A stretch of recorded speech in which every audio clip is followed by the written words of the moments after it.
I'm obsessive about it. 24/7, don't sleep. I'm up. I beat y'all here every day. You know what I spent the hour doing this morning? Telling Ian why Parks need a fucking raise. That's why it's frustrating. Because I have to fight for. Well, I forgot. Oh, I didn't know. I just thought that. Well, you said such and such. Huh? But then he'll be the first to say some shit like, hey, if you'd have gave me that Bitcoin last week, we'd be up right now. Excuse me? I know we come in here and laugh and joke. Joe has feelings too. Joe Budden goes crazy on his co-host and finally snaps. Airing out grievances is an episode that is iconic within the Joe Budden podcast Patreon. It might be forgotten since it was made many years ago in 2021, but it's something that always stays on my mind, and it's an episode I always go back to. Now, the gist of this episode is Joe is mad at an editing mistake made by Parks. Following 5, 6, 7, and 8 editing mistakes. So when I don't get as much of a fucking text or a phone call, right when I think I have it cornered, Parks, you get to say to me like, I forgot. And then Rory comes in and says, I understand why you forgot. Huh? Because I don't need context. I don't care about. Let me just talk, Rory, please. Go ahead. Where they agreed to some type of comment being removed. Now, that comment was about Zendaya and how she was a little too thin and that she couldn't talk back to Joe because of her diminutive size. Because of this mistake, Joe doesn't feel like the staff is buying in and reveals that he has been arguing with Ian so he can get Parks a raise in light of losing the Spotify deal. He need a raise. Not because you said that. I said that because I love you. I appreciate Erickson needs a raise. Now, you got to remember, at the time, the show was without a deal, and the only thing bringing in money was Patreon. And you can see how the staff was starting to wear thin, with Joe Budden being the creative guru who just let a multi-million-dollar deal walk out of the room. Then there's even another moment when Rory seems to want to say he and Maul are sacrificing as well to help out the staff. You know why nobody's pay shrinks, Rory? Because I'm sitting back sacrificing. Because you sit back sacrificing. Because Maul sits back sacrificing. All right, I want to make sure that's clear. But that's it. Now, that's something that I've always kind of wondered about. How was Rory and Maul sacrificing? Were they actively saying, hey, don't pay me? They did say that in their response. This is not about money to me. Let's keep this moving. Right. Like, I don't need this. Right. We could just stick to whatever contract. I don't need this. Like, I don't need it right now. Because you even came to me with that. You was like, yo, we should, the first month Patreon check, we should both just give it to the guys. Yeah. Camera guys, Savon, like, Alec, fam, these people, Parks. Everyone looks like they're working crazy. Parks. Me and Ian have a great conversation. I get a call early in the morning. I wake up to someone screaming into the phone of how ungrateful I am. Yeah. How I don't give a fuck about anybody. Yeah. Any of this. And I'm like, what are you? Joe, I said, don't pay me. Right. And he's like, yo, you know, Patreon got has nothing to do with you. Fuck you. Fuck all this. This ain't just. Why the fuck you even talking about? I'm like, your manager called me in a payout for Patreon. I said, just give it to everyone else. I still wondered if that ever happened, or were they simply saying that they were willing to do it? At the core of this, which is something that hasn't been examined as well, is Joe saying that he took money from his other ventures, like State of the Culture and the Pull-Up, to pay for the gap left when they didn't renew with Spotify. I took some of my, negotiated a bonus for my, because that's what happened. Nobody just gave something away. I'm out here leveraging my name for the betterment of. When we left Spotify and nobody's pay shrunk, I thought that was swaggy. Do y'all hear me? I do. Yeah. I don't know how true that was. I know Joe says that. I believe he did do that. But if I was Rory and Maul, I would say, well, you got those deals because of the success of the Joe Budden podcast with Rory and Maul. So how can you actually say that that money is coming from you when the value came from us as a team. Now, I have to go back to something that I'm sure a lot of you in the comments will be saying and have been saying about my episode deep dives of previous content. This episode, recorded in 2021, is really important. So important, I'm going to break down why that is. The biggest being is that this is a direct point in which the show is becoming more politically correct. It's becoming the most PC version of itself, micro-focusing on edits that were relatively benign comments just a few years ago. Like if you see the Joe Budden podcast today and its modern adaptation, you see they really play it safe. Like there's things they won't talk about. And the only people they don't play it safe with are people they don't have any relationship with.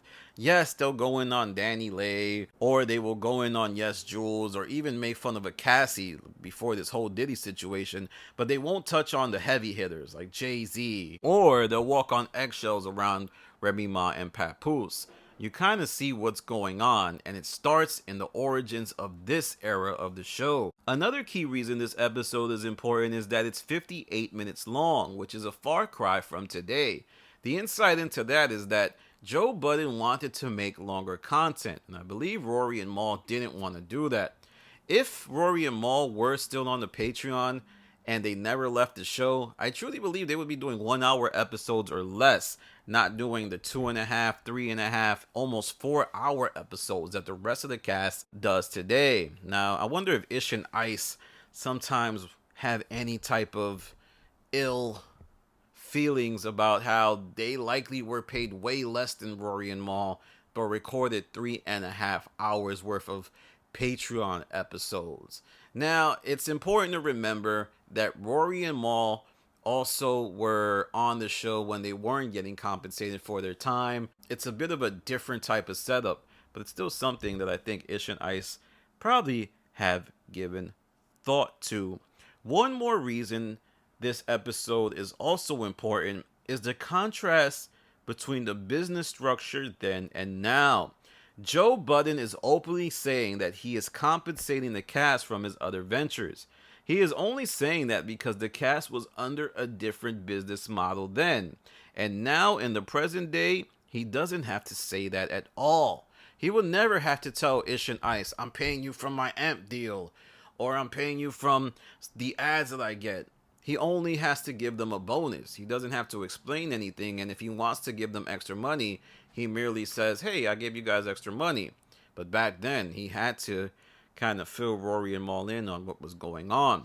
Now, to get back into the video, Joe barks on Parks about how he is fighting to get Parks a raise, and reveals that Ian is the one that okays any raises at the network. Considering this type of dialogue, I think it's all but certain that Ian likely has a stake in the Joe Budden network, based on statements made by Flip. Ian is the manager, but Ian also, I think Ian is. I don't want to. A part owner? I don't know if he's a part owner. I don't know that much, but Ian and Joe are partners. I don't know if he's a part owner of anything. I don't know the logistics of their paperwork. But Ian is not only Joe's manager. Ian manages the podcast. We speak to Ian. Ian is the guy. Joe's not dealing with business. Ian is the guy that deal with this. Ian and Keeb. Ian deals with it. Then we talk to Keeb as well. But Ian is the guy that he's the manager. He does the dirty work. And even Ian's statement on the last episode of Improper Improv. I would say I'm the head of the Joe Budden Network. Okay. I'm the managing partner of the Joe Budden operation, period. I'm Joe's manager in terms of a professional title. I'm his business partner. Now, I know a lot of people think Ian is this evil Jerry Heller figure, but I mean, Joe has said himself that Ian changed his life and blah, blah, blah. He loves Ian. But I do wonder if that relationship will always stay that way. Only time would tell. And I also wanted to say that if you ever seen True Detective, Russ Cole says something interesting and says time is a flat circle. Someone once told me time is a flat circle. Everything we've ever done or will do, we're going to do over and over and over again. which to me means that cycles do repeat, which is why I always cover this era of the show. And let's not forget, to me, it's the best era of the show. But let me know what you think. Do you remember airing out grievances? I put some clips from it so you can see the gravity of the episode, as it is really essential to understand this time of the Joe Budden podcast. Yes, it was more than 3 years ago, but it was still riveting content and content you can go back and watch on the Patreon. Remember, the episode is airing out grievances. And I want to say that I will be going back into the Joe Budden Patreon archives just to analyze and break down some of the key moments that you might have forgot.